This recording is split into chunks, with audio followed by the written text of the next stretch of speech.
নমস্কার। এই মুহূর্তে আমরা রয়েছি ঘাটাল মহকুমার অন্তর্গত দাসপুর ১ ব্লকের ভাইরাল সামার চাতাল।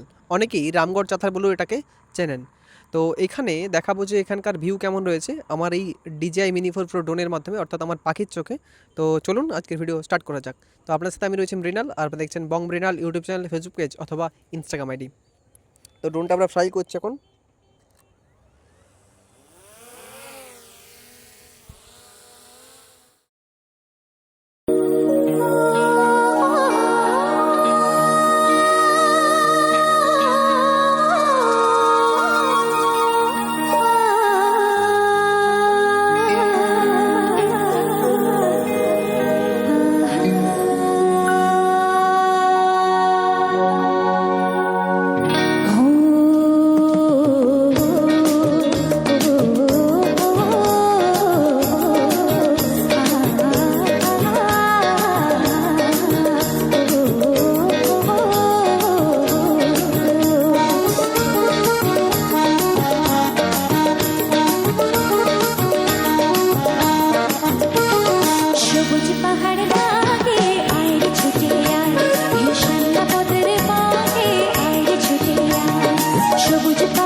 ঘরে থাকে আইরে ছুটে আয়, এই সন্ধ্যা পথের